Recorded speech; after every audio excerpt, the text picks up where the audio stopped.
All right, it is 3 o'clock, so we are going to go ahead and get started. My name is Kate Trigger-Duffert, and I am a seminary intern with Vandersall Collective, and I want to welcome you to the third in the Collective Energy webinar series. This one is called Disrupting Institutional Racism in Fundraising, and I think it will be a really exciting conversation today. We have two members of the Collective Foundation, Reverend Larissa Kwong Abazia and Erin Johnson. And then we also have Kymberley Clemons-Jones, who's a pastor who attended one of the workshops that we will be talking about throughout this webinar. So they're going to get started and carry us through this, and I hope that you enjoy all that we have to hear today. If you have any questions, there is a Q&A feature, and you can type those in there, and we will see them and answer them towards the end of the webinar rather than addressing them as they pop up. Without further ado, I'm going to pass it along to Erin, and she will get us started. Okay, thanks so much, Kate. And thanks to everyone who is joining us today and who will be listening to this after today by recording. My name is Erin Johnson, and I have been working in fundraising now for well over 10 years. And as part of my experience in fundraising, one of the things that I often do and have done was to rely on data. Looking at giving data, characteristics of different cross-sections of the population, and thinking about how this data informs our work.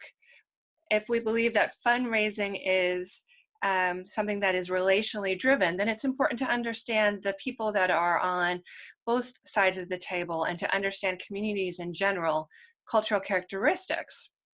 So I want to share with you our origin story, how the research came about and how we began this work, this really vitally important work of securing research of giving characteristics in Christian communities of color. This began now almost 3.5 years ago, where in the process of leading a training with a couple hundred people, I'm Episcopalian, and so there were about 15 dioceses in the room. There was a bishop, Bishop Eugene Sutton, who is the diocesan bishop in Maryland, and he stood up, and it was after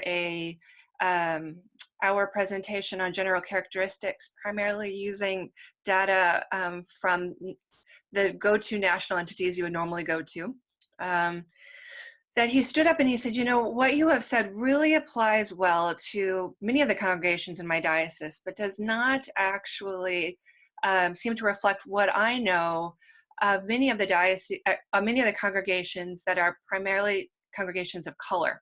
What do you have for me there? And that really made me pause and stop and think. And I realized I personally didn't have that information. And then became a moment that became a crucial moment in my life, which was I promised Bishop Eugene Sutton that I would get that data to him. Because in my ignorance, I thought that data would be readily available, and I was wrong. I spent the next year with the help of Mika Vandersall, who is another member of the Collective Foundation, going to every single denominational body, as well as going to all of the places that you would typically go to, the major research bodies. And what I found was that the data didn't exist, or it had been attempted, but it hadn't been done where it was statistically a viable sample. Why is this important? Well, as we see with the next slide, thank you, it became clear in that moment that without relevant giving data from Christian communities of color, that folks like me will continue to teach the same strategies based on data from the same group of people that do not reflect the entirety of the population. And what that means is that the way that we go about fundraising continues to only reflect a particular lens. And so that funds within the institutions themselves stay within a particular group of people, that being people that look like me, that are white. And so it is in this way that the cycle becomes perpetuated, where assets continue to be reached out in the same way without reflecting the diversity that is what makes our church beautiful. I became convinced then through this process that it wasn't just ignorance or oversight, but that this was a cause of real sin. This is caused by real sin and institutional racism. So then it became important for this research to exist because these stories exist, because these communities exist, and it's relevant. But it also became important as a justice issue, because in order for us to disrupt this cycle of racism, we had to go about doing things differently. We needed to ask some hard questions. So there was a dream. There was a dream created that we would be able to begin having this data available for Christian communities of color, that this data would exist because it was true, but also so that Christian communities that participated would be able to use this information to not only affirm what they were doing well, but then to grow. Just as folks that are currently using the primarily white-based congregational data are using that to affirm what they're doing well and to grow. So we assembled a team, and the team exists of Larissa, who is joining me today, Derek McQueen, and Mika Vandersall, and Amy Larimore. It's a diverse team in a lot of different ways. We represent practitioners, we represent academia in the field, we represent pastors, and we believe that this unique combination allows us to approach the work in a new way. We also have Dr. Amy Thayer as part of the team, who was the primary researcher who developed the work around the millennial impact studies a few years ago. And this talented researcher has helped to guide our methodology every step of the way. So we began by developing conversations and having more and more conversations. And as we did, we began testing out the methodology. And by testing out the methodology, as you can see on the next slide, we began experiencing what potential barriers we might run into. The first thing that we did was we developed a really lofty plan for how we would go about this work, because we boldly believed that other institutions would want to get on board. And here's what we found. There are a lot of institutions out there that would really love to use this research to positively impact those that they're already working with. However, what we found as a primary barrier was that there were very few that were willing to fund it if it did not go to support the majority culture or the dominant culture. This was the first primary barrier we ran into. The second barrier that we ran into was really well articulated when we brought together a cohort of senior pastors that are already an established cohort out of Christian Theological Seminary who are gaining their PhD in homiletics. This is primarily African-American group, PhD group. And we went to them and said, what do you think about us doing this and our methodology? And what we heard over and over was that there was significant experiences around people filling out surveys and seeing that information used and misused in lots of different ways. We heard stories of white advocacy-based organizations taking particular major donors, Black philanthropists, and courting them in specific ways to be able to positively benefit their organization. And what we heard was significant distrust then in participating in research. And so with the second barrier, it became clear that we couldn't just send out surveys.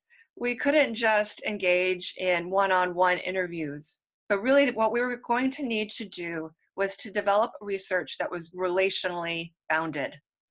We were going to have to go about the work of establishing trust as a group of people.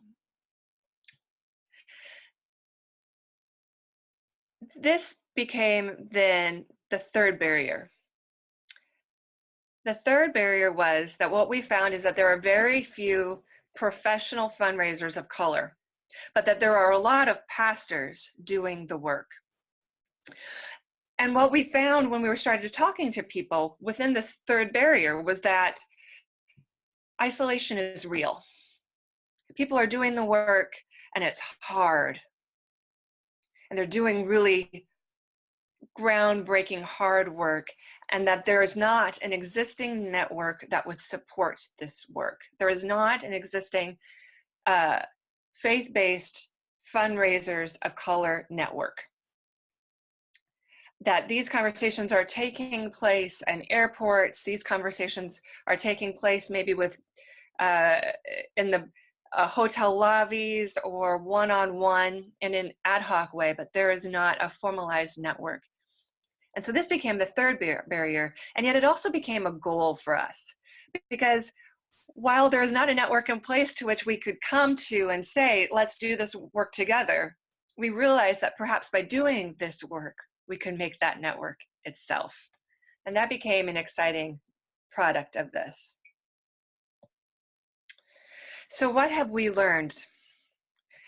What we learned was that in order to make this research happen, we were going to have to embody some of the very fundraising practices that we wanted to learn, which was really hard. It is really, really hard to do grassroots fundraising. And by far, our team has spent just as much time in tears as we have experienced joy. We have heard stories about, I would fund you, but really, it's not a priority for me right now. We've heard, I would fund you, but it's not going to positively impact the groups that I serve. I've heard lots of things that have just emboldened me, because it made it clear as to why this work is vitally important, because these institutions continue in the same way until there is more information to point to a different way to do things. Secondly, what have we learned? We have learned that the best way to do things is not to expect, say, a large gift, but that it's through small gifts that we have been able to do this. It's by congregations, by individuals, by denominational bodies, each willing to say that they were willing to support this and make this happen. We have learned that the qualitative nature of this work is just as important as the quantitative. And so for our methodology, what we have done is we've created a multi-phased approach. Currently, we are engaged this year in gathering 6 different groups from around the United States. These 6 different groups will engage in qualitative work where we have a standardized group of questions that we engage in, both to learn where are their common themes, but to also learn what are the questions that need to be asked as we go. And finally, most importantly, we're engaging in these groups so that trust and relationships can be built for future work together, and so that participants can develop a network of support. We have learned that this methodology is different from ways that have been done in the past, but that the way that we go about it is just as important as our doing it. The way we show up to do this reflects our faith, and it reflects what we hope will be a disruption to business as usual. And for more on that, I'd like to turn to Larissa, who can point and speak to the theological underpinnings that are the foundation to this work. Thank you, Erin. So my name is Larissa Kwong Abazia. I just want to share a little bit about myself. I have been ordained as a pastor in the Presbyterian Church for almost 12 years, and I've served in predominantly white, but also multicultural, multi-ethnic congregations, suburban and urban. And a lot of my call to ministry has been rooted in racial justice work. I also had the privilege of serving the Presbyterian Church USA as vice moderator, so I've been able to travel all across the church, all across the denomination in different levels to gain an understanding of what we're really looking at as the church in the 21st century. So I'm really excited about this work because I've been on the other side as a solo pastor and associate pastor in congregations where we've had to think about these things. Think about what does it mean to fundraise, to do stewardship in diverse contexts. So I want to start us off by thinking about the theological underpinnings of our work. And if we go to the next slide, you'll see that the text that I wanted us to look at is the Tower of Babel. So a lot of times when we talk about this text, we talk about the arrogance of the people to build a tower to the heavens. And as I've been researching this text and came across a commentary by Ted Hebert at McCormick Seminary, I want us to focus on two spots at the beginning of the text. And the first is from that very first verse that says, "Now the whole earth had one language and the same words." And when I hear that, I can't help but think that a lot of times as the church, that's what we yearn for. When we say all are welcome, we think, okay, well, all are welcome, but you have to come in and kind of learn how we do things, right? And then the longer that you're with us, you'll understand the unspoken ways of being in our community. So I think every church tends to have its one dominant language. And I think in some ways too, we yearn to have the same words, because then there isn't any misunderstanding of what it means to be a member or participant in this worshiping community. But the disadvantage of that is that then there's no divergence or difference in expression or experience of what it means for us to be people of faith and to live as a community. So this text really starts off with this idea of the people living in sameness. The second thing I want us to look at is a few verses later where we're told that they have one language and the same words, and that they want to make a name for themselves. And I think that's where the root and the heart of this idea of building this tower comes from. How often do we as church communities want to build a wonderful program that everyone from the community can come to, and then we can point to that program, point to that tower and say, look at this wonderful thing that we've built. If you're not a part of it, you're really missing out. So this idea that the work of our hands is what's going to build a name for ourselves, let us be known within the community for something specific. I think really what this passage is talking about in Genesis is God's yearning instead for diversity. If you look at the people's real fear that if they don't build something that they'll be scattered, that's exactly what God does.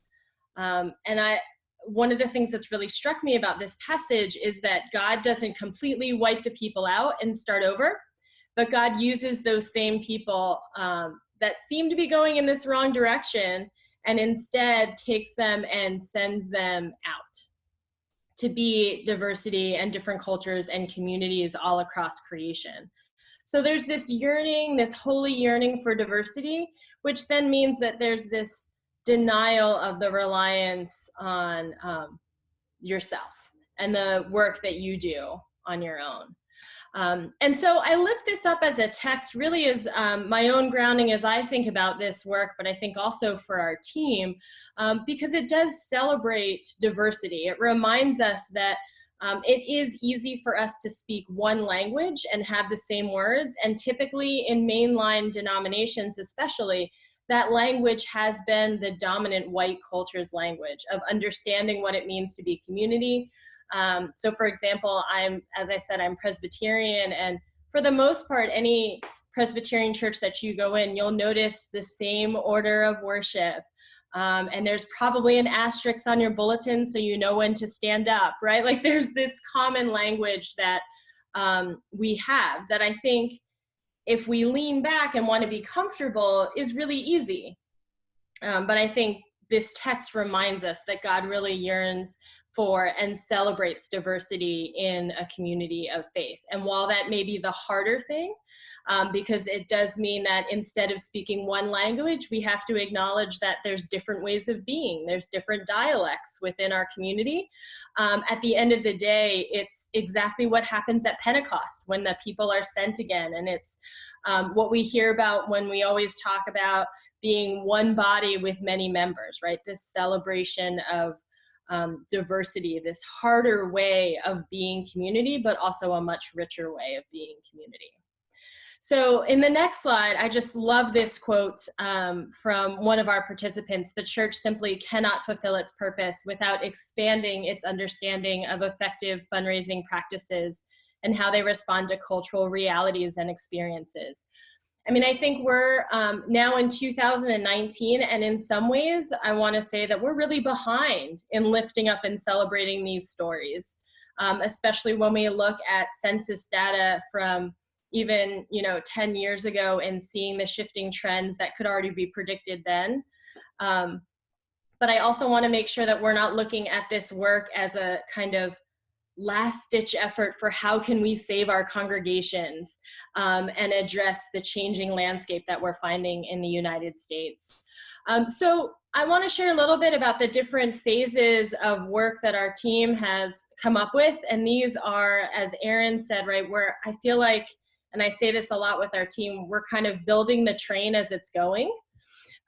So we started out with 3 different phases, but as we go, we're constantly tweaking our goals and what we hope to accomplish. So our current work is in phase 1, which, as Erin said, is to have 6 gatherings across the country and to really engage deeply in conversations about fundraising practices, but also theologies of giving and narratives of money at the congregational level.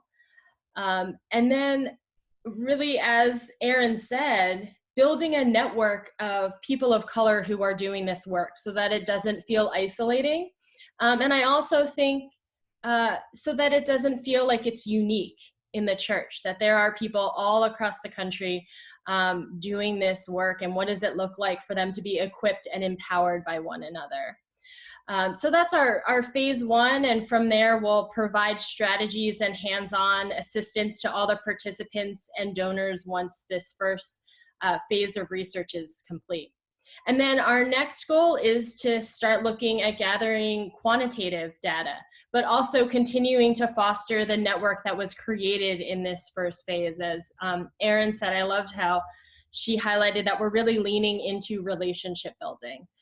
Because there is a lot of trust that needs to be built between the team and these communities, faith communities of color, and also within the participants to really be able to open up the door to share these experiences. And we really want to honor that.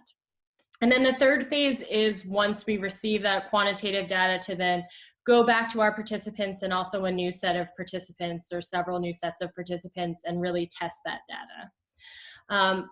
I feel like I'm the one on the team, and several of us constantly say this, that for us it's really important to honor the sources of the stories and experiences and reflections that we're getting. And so I think it's really important for us to remember as a team that we're trying to lift these stories up of value in and of themselves, not as voices from the margins, but really to say, we're not taking this kind of white centered approach as the central one, and then all these other things are just different ways of being, right? But instead we're saying, no, these are all different ways that we celebrate as a church together and reflect as a church together in giving and fundraising. So On the next slide, you'll see that I'll be talking about what does this mean for who we are as a church. And I can think of four main areas. The first, I think, for the church overall, especially mainline denominations, is creating a complexity and understanding what it means to be a Christian community.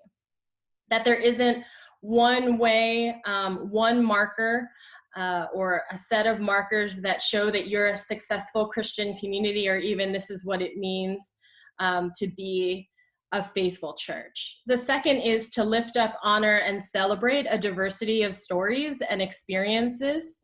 And I think we're learning that a lot, really hands-on in the gatherings that we've had thus far, and the four more that we'll have in the future. What does it mean to just provide that safe, courageous space for these stories to be shared? The third is to provide communities of color with effective strategies based on their own data. I think so often as people of color, we read data or workbooks or approach and kind of have to figure out how we fit in there instead of being able to use it as a mirror. And I think our goal in this research is to really provide a mirror that reflects back stories, as opposed to making people of color feel like they're a round peg trying to fit into a square hole.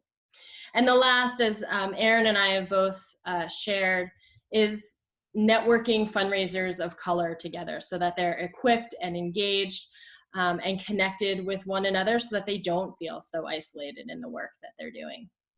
I'm going to pass it on to Reverend Clemons-Jones, who is one of our participants in our first gathering in New York City, to share a little bit about her experience.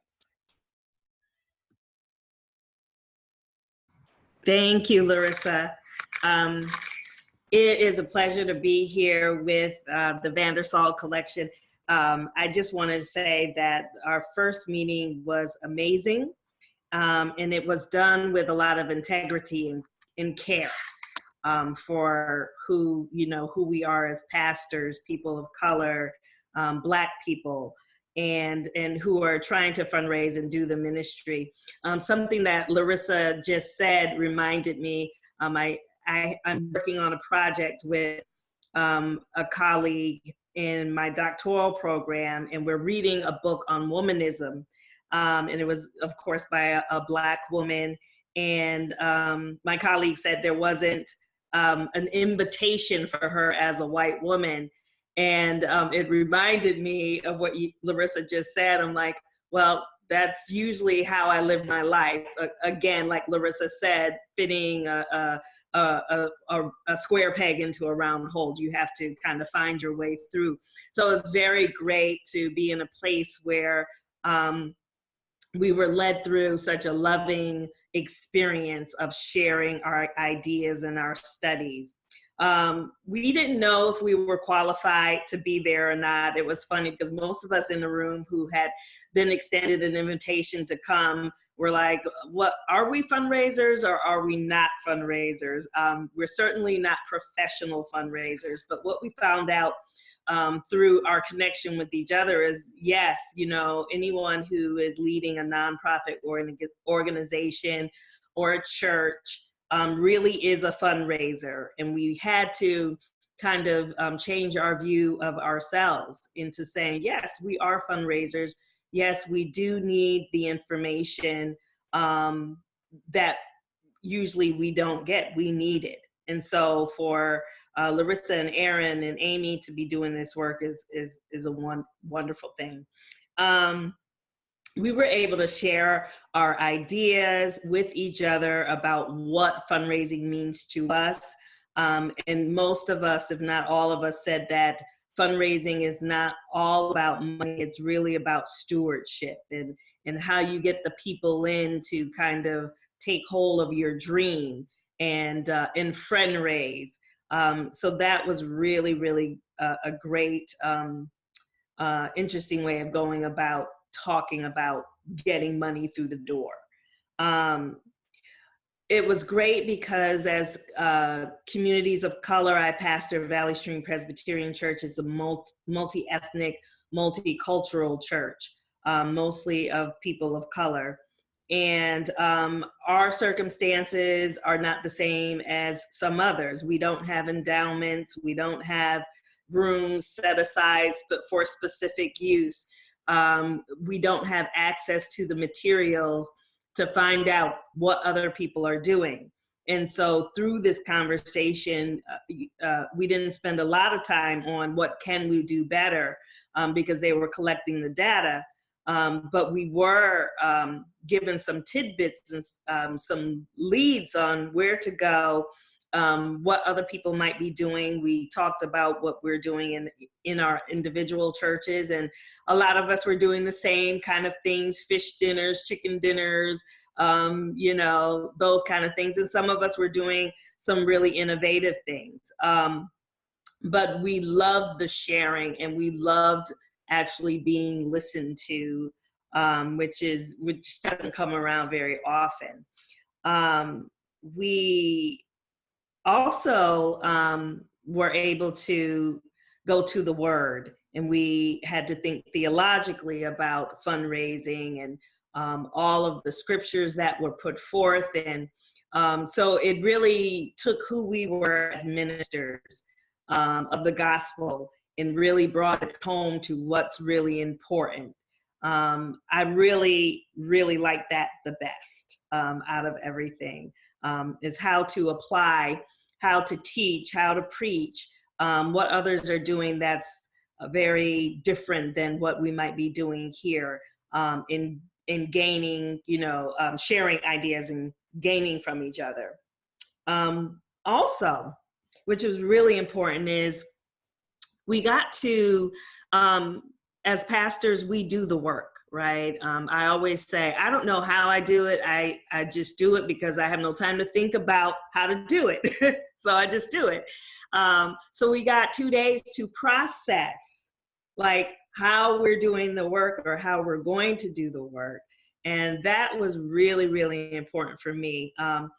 I don't think we could have done it in one day. I think we needed that night to, you know, kind of sleep over and think about it, and then come back fresh the next day to actually, you know, be able to process it and have that time to think about it. So that was fantastic. I could go on and on about the day and the 2 days, but I'm just really grateful that I had this time with the Vandersall Collective and the work that they're doing. I cannot wait till it is published, because it'll be all about me, right?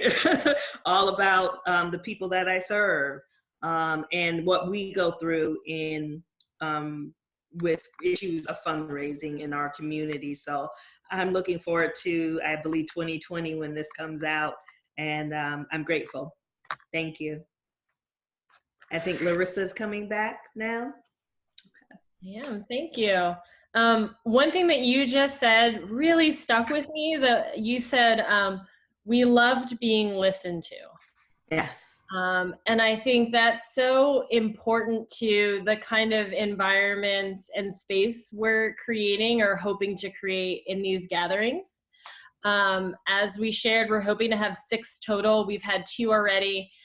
We're still building the train on 2 additional gatherings. The 2 upcoming ones that we have are September 17th to 18th in Minneapolis at Thrivent, which is one of our financial partners. And then October 1st to 2nd in Los Angeles, Pasadena area, partially sponsored by All Saints Episcopal Church and Reverend Mike Kinman. So you can see a link on the bottom at the Collective Foundation website. You'll be able to find general information about this project, but also more information about these gatherings, and applications are open.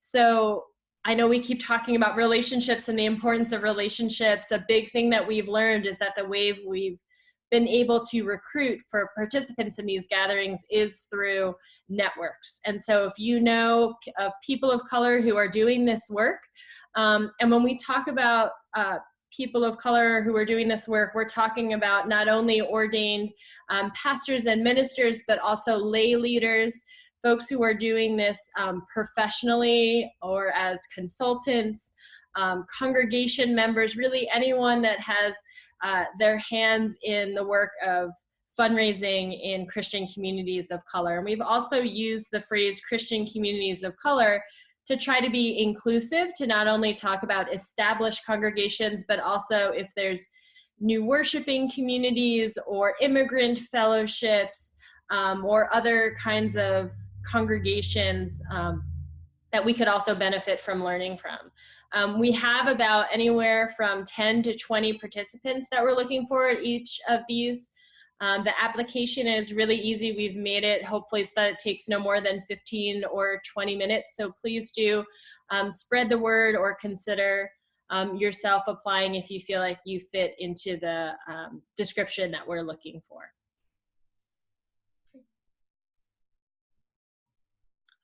Thank you, everyone, for all of the wonderful things you've shared so far. What we're going to do right now is open up for question and answer. And there are a few questions that are popping up both in the chat and in the Q&A feature. So I'm going to throw this back to Larissa, and I'm going to let you pick the first question and answer it. Let's go to Beth's question in the chat. First, it looks like, Kim, you mentioned fundraising as a companion to fundraising. Can you speak a little more about that? Sure. So, you know, we all know what fundraising is, but we were talking about the fact that we need to friend raise first. You can't just jump and go out into the community or to a donor or a sponsor and say, hey, give us money. They have to know you first. And so always being out in your community, always being available to look into, well, who has the money, so forth and so on, and actually form a relationship with people. So when we're talking about friend raising, we want to make those possible funders,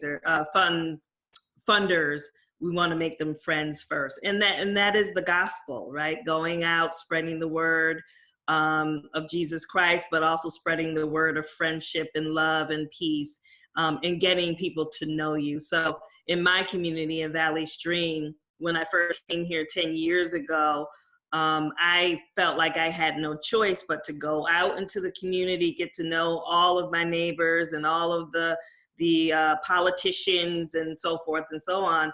And that has made it easier for me now to go to them and say, hey, how can you help with this program? How can you help with, you know, our church fundraising? Can you come to this program? So forth and so on. So friend raising, for me anyway, is more important than fundraising.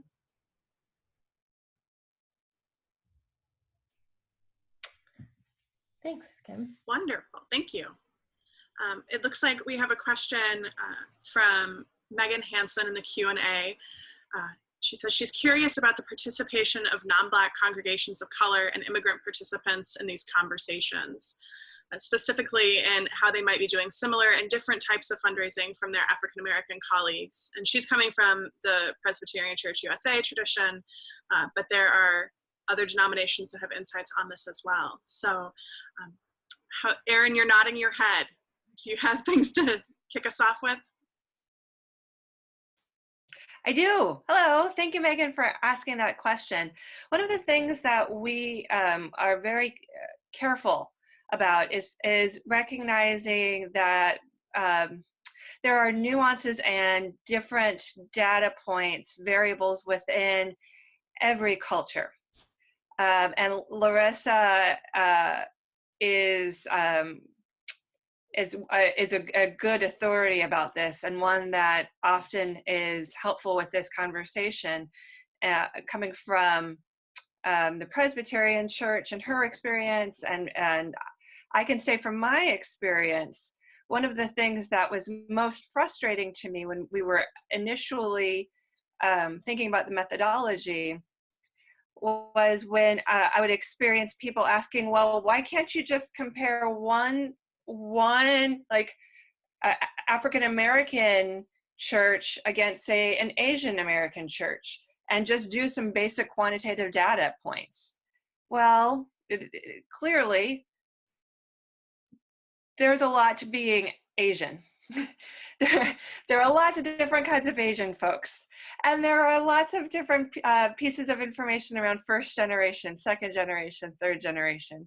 There's lots of things about where you live regionally, about what kind of denomination, Christian denomination are you? I'm Episcopalian, and I can tell you that with our last group, the second gathering, we had folks in the room that had very similar cultural aspects, and yet their denomination really played very differently, or the different denominations played very differently in how they gave and how they were asked to give.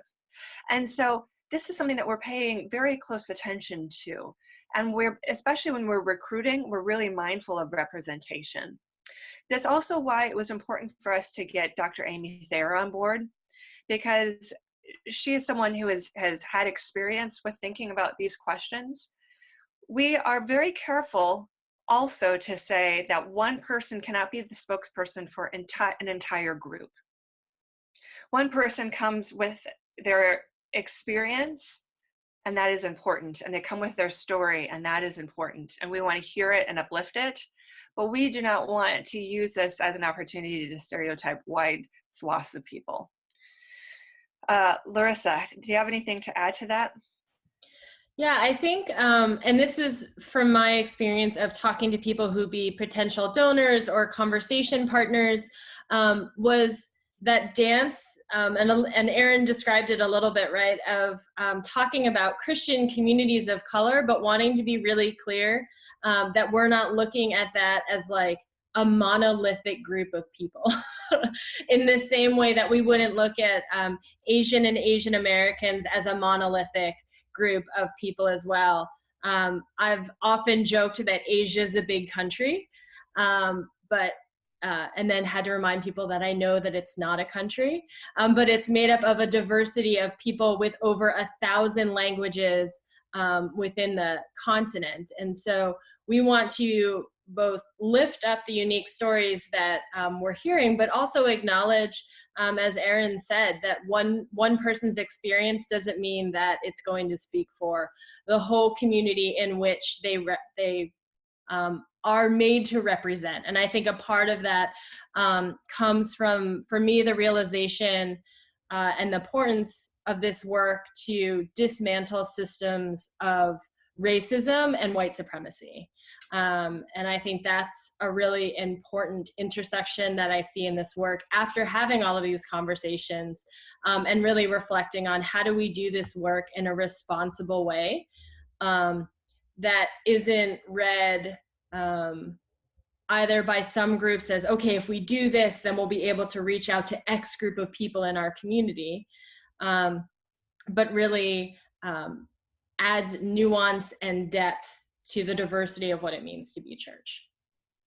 If I can add also, I'm sorry, Erin, that our group was pretty diverse as far as Christian denomination goes. We had UCC, Presbyterian, Baptist, non-denominational. We even had someone who wasn't a pastor but led a faith-based organization, and probably more were there. But we also had a pastor who was Latina, and I believe her congregation was Latinx also. So there was a little, diversity in the room. Mm-hmm. One other piece when we're talking about, thank you, that made me think of something. So one of the things also when we're talking about dismantling racism, one of the traditional markers that are often used when talking about giving characteristics is we talk about, well, how much have you given to a charitable organization, right? This is a traditional marker. However, with immigrant populations, with first, second generations, there are very different characteristics for what generosity and giving look like. And that is certainly something that enters into our conversations when we're facilitating, is because we recognize that particular immigrant populations may be giving very generously within their community, but their giving looks very different than the dominant culture's measure would imply. Thank you. We have 2 questions left, so I'm going to throw, I think, what will be a quick answer out, and then we'll get to the last one and we'll have a little more space to explore that. This first question, either Erin or Larissa, I think you'd probably be best to answer this. What is the difference between Vandersall Collective and the Collective Foundation? Me. I get to do it. Yay. You nodded, so I thought. Oh. This is my natural, this is my cue that I heard. So Vandersall Collective is a consulting group. It's a for-profit consulting group. However, it has a nonprofit arm. When we began fundraising for this work, many of us were working at the consulting firm of Vandersall Collective. And we realized very quickly that if we were going to do grassroots fundraising, congregation by congregation, denomination by denomination, we were going to have to develop a nonprofit to make this happen. And so that's how the Collective Foundation was born, was because of this relational work and recognizing that we wanted to go about this in a way that embodies what we hope to study. So the Collective Foundation is the nonprofit arm of Vandersall Collective. Thank you. So our final question, I'm going to invite Kim to answer first, and then we'll round it all out. What has been the biggest surprise for you so far? Biggest surprise for me, as far as? Maybe during the gathering, what was? During the gathering. I think the biggest surprise was that we were doing better than we thought we were doing.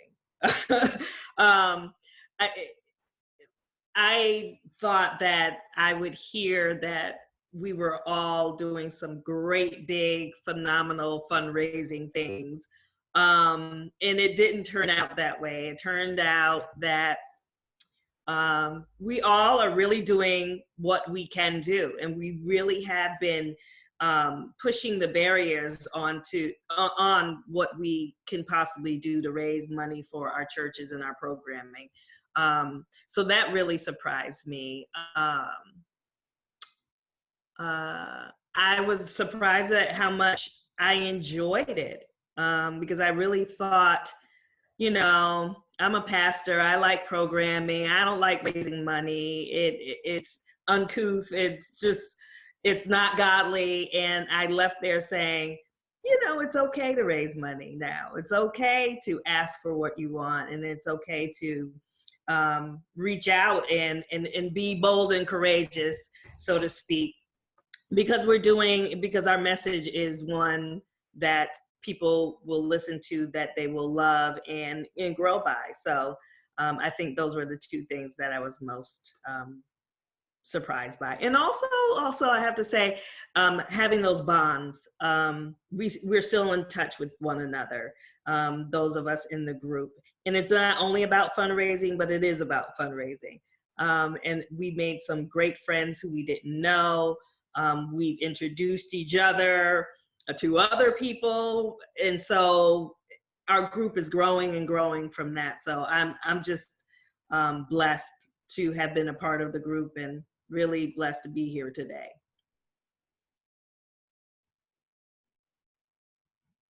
Anybody else? Larissa? Yeah. I was finding my unmute button. So, and I think I mentioned this a little bit before. I am constantly surprised, but not surprised. I think in the real challenge of what it looks like to dismantle systems of racism and white supremacy within our church walls. And I think especially, and maybe that surprise comes from looking at the current political and social landscape, and it's almost become really trendy to want to do anti-racism training and have people come in and figure out, okay, what's the right language that I use, and how do I talk about this? But the real reality of what it means for people of color like myself to wake up every morning and realize I'm going to experience racism, not only when I'm walking on the street, when somebody talk to me about how great my English is or ask me where I'm from, but also within the context in which I serve. And that in the midst of the kind of trendiness of even having these conversations within Christian circles, the challenge of articulating the importance of this work has been both challenging and surprising. I think, as Erin alluded to, there's no shortness of folks who are really interested in the results of this work, but trying to articulate that our team has really started to see this research as a way to disrupt systemic racism and white supremacy in ways that de-center whiteness and white approaches to what it means even to be Christian community, to celebrate other stories. And the challenge of what it's going to look like once we're done with this first phase, to make sure that we honor and respect those stories. And so I think for me, the surprise, but also the challenge has been constantly trying to figure out how do we communicate that so that we continue to hold the relationships and trust that we have with people who are either participants or donors or conversation partners in the ways that we've said that we would honor them.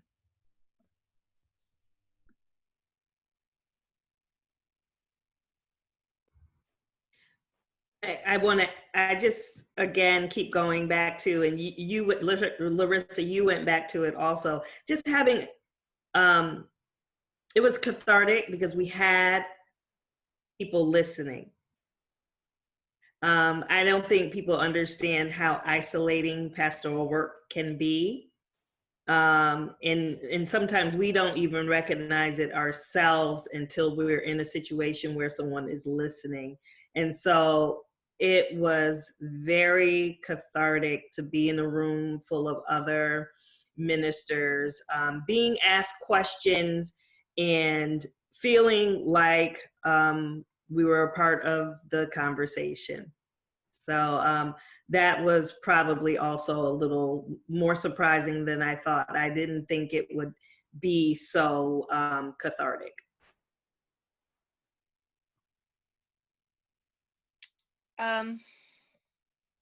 Thank you. I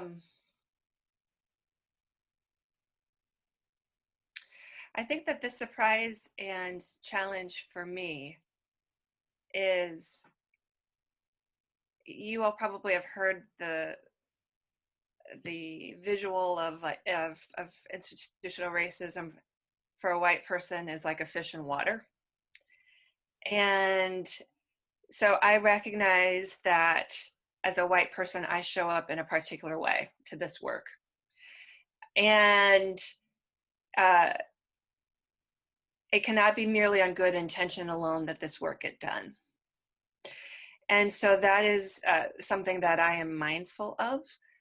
And however, what I have been surprised, and it both breaks my heart and also builds it up, is that the people that come alongside of us share in this desire to disrupt. And absolutely, many of the people that are giving don't have any hope of actually seeing this work come directly to their community, but they're giving because they know it's the right thing to do. And so that has been surprising to me. So I hope for those that are watching this, either now or later, that if you have participants, you think of someone that just, could benefit from being in a room with other people, or who have stories that need to be heard, or please, as Larissa noted, please have them sign up or be in touch with one of us. We'd be happy to talk. If you want to donate to this work, we would invite you to do so as well, because we recognize that we can only do this as partners along the way. And it takes support to make it happen. And so I'm thankful for this opportunity to speak to why this work is important. Thank you.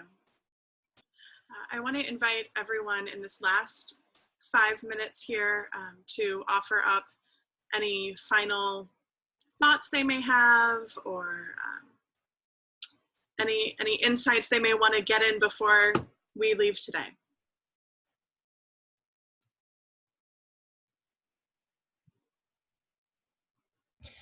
I just want to thank everybody for joining us, and also folks who will be watching the video recording later.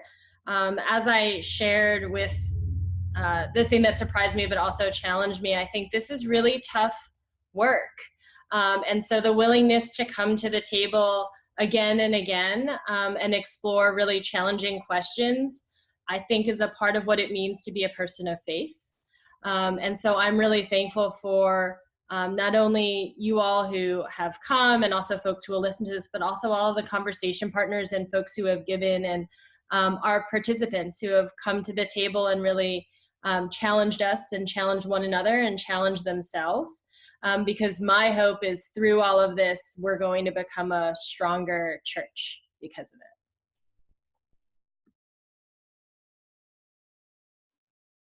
it. Thank you.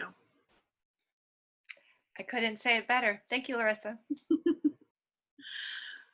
Well, I want to extend gratitude to all of our participants today, to everyone who has been participating in the gatherings and supporting the work of the Collective Foundation throughout this.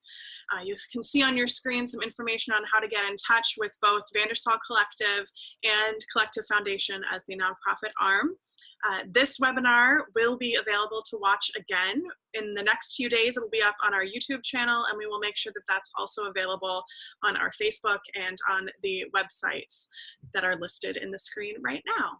So we invite you to come back and watch us again if you have more questions and need to just think about this some more, or pass us along to those who you think may be interested in finding out a little bit more about this work as well. Thank you again to our presenters, and we will call it a day. Thank you. Thank you.